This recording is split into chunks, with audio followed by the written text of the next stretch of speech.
दोस्तों, आज की कहानी है बहू तुम्हारे रहते तुम्हारी ननद काम नहीं करेगी। दोस्तों, कहानी शुरू करने से पहले अगर आपने हमारे चैनल को सब्सक्राइब नहीं किया है तो सब्सक्राइब कर लीजिए ताकि आपके पास पहुंचे हर नया वीडियो। रेखा सुनो, आज निशा शाम तक आ जाएगी तो तुम सब कुछ तैयार रखना। साथ में दामाद जी अखिल भी आएंगे। देखो, उनके स्वागत में कोई कमी मत करना। बहू, इस घर पर बहुत एहसान है दामाद जी के, तुम्हें तो बताना ही है। गीता जी ने अपनी बहू से कहा। इतना सुनते तो रेखा को चिंता होने लगी। भैंस पर दूध उबलते हुए वो सोचने लगी कि अब ना जाने कैसे बीतेंगे दिन। वैसे तो हर रोज उनके एहसानों की गिनती होते ही रहती है, अब तो हर पल बात बात में होगी। तो गई काम से बेटा, रेखा कमर कस ले, अब तानों की बरसात शुरू होगी। रेखा खुद से ही बात करके बड़बड़ा रही थी कि तभी दूध उबलकर भैंस पर गिर गया। गिरते रेखा का ध्यान टूटा। उसने अपना सिर पीटते हुए कहा, हाय राम, अभी बिन आए ये हाल है, आने पर क्या होगा। जैसे ही सोचा कि भैंस साफ कर लेगी तभी पीछे से गीता जी की आवाज आई, तुमसे एक काम बराबर से नहीं होता, अब इतना दूध खराब कर दिया, अब क्या। गीता जी का प्रवचन शुरू हो गया।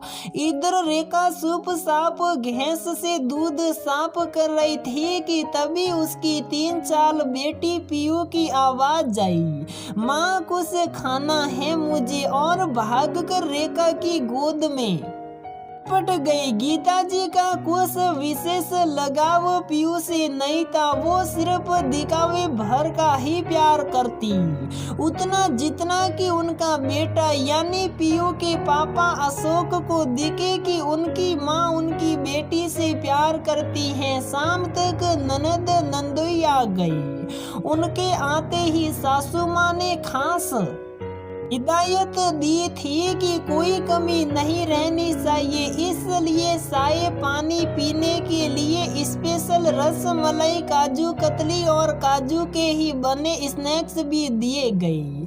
तभी निशा ने कहा कि भाभी, जरा बच्चों के कपड़े बदलकर उनको दूध दे देना, उनके कपड़े उस पर्पल वाले बैग में हैं। रेखा को पता हो चुका हाँ कि अब सिर्फ और सिर्फ ऑर्डर ही दिया जाएगा। उसने चुप चाप बैग उठाया और दोनों बच्ची सिंटू 3 साल और मिंटू 5 साल के कपड़े बदलवा कर दूध पिलाया। अब अकेले रेखा पर 3 बच्चों के साथ घर की भी पूरी जिम्मेदारी आ गई। दिन भर काम करने में रेखा को खुद के खाने और आराम करने का समय नहीं मिलता। निशा हर रोज बच्चों को छोड़कर कभी बाजार कभी दोस्तों के साथ घूमने निकल जाती।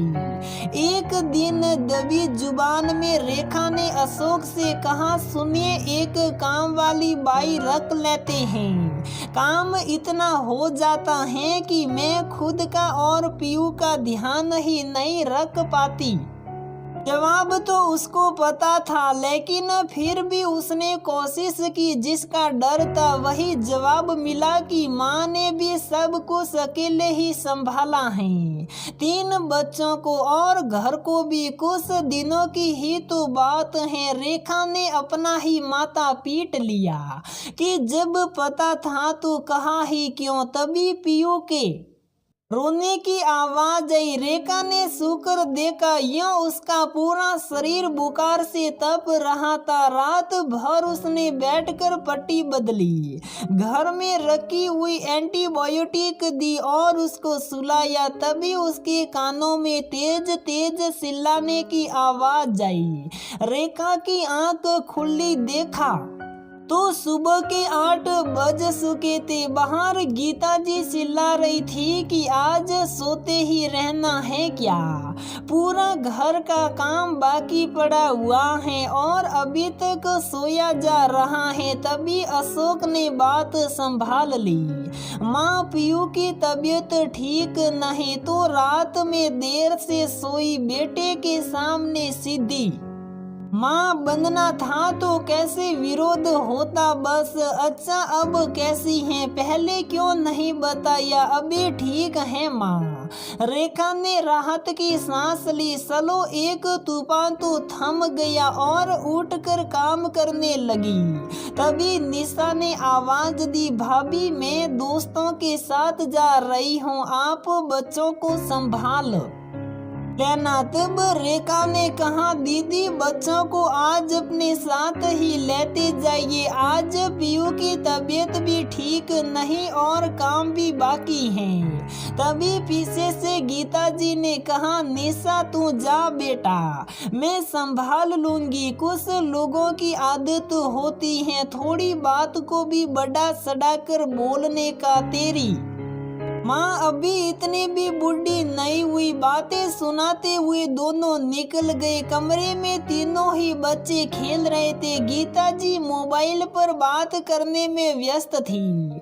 उनका ध्यान बच्चों पर था ही नहीं। इधर रेखा का सारा ध्यान आज काम से हटकर बेटी की तरफ ही टिका हुआ था कि तभी बर्तन धुलते हुए उसे पीयू के जोर से चिल्लाने की आवाज आई। रेखा भाग कर गई तो देखा पीयू ने अपना सिर पकड़ रखा था। उसके सिर से खून निकल रहा था। उसने पलट कर देखा तो मिंटू ने लकड़ी के बैट से उसके सिर पर दे मारा था और गीता जी फोन पर बात करने में ही व्यस्त थी। ये तक देखना जरूरी नहीं समझा कि कहीं ज्यादा शॉट तो नहीं लगी। आज रेखा के सब्र का बांध टूट चुका था।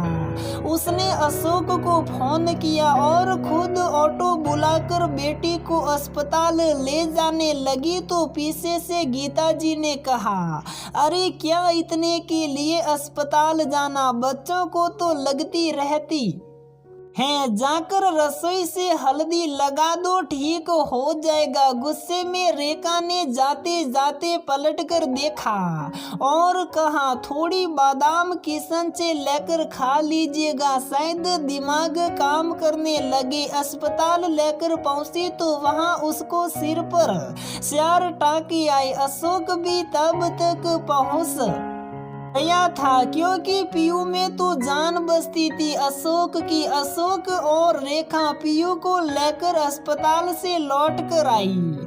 आज रेखा रास्ते भर सोचते आई कि किस एहसान की भरपाई उससे कराई जा रही है जो उसके पर की ही नहीं गई। 4 साल से सुनती आ रही हूँ, लेकिन अब नहीं। घर आकर उसने पीयू को कमरे में लिटाया और उसके पास ही बैठ गई। पीयू माँ की गोद में सिर रखकर सो रही थी। निशा घूमकर लौटकर आ चुकी थी। अब कैसी हैं भाभी?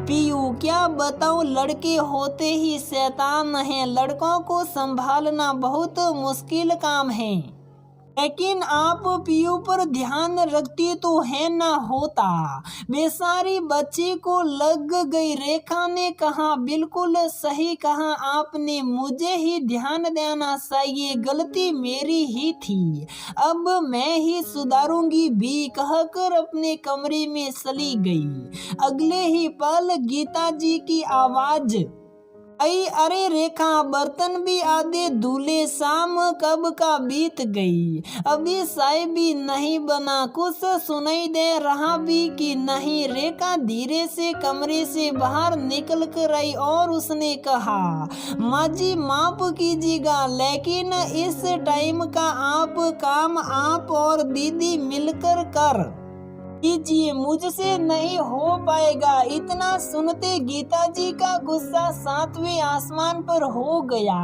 उन्होंने कहा, बहू तुम्हारे रहते निशा काम करेगी।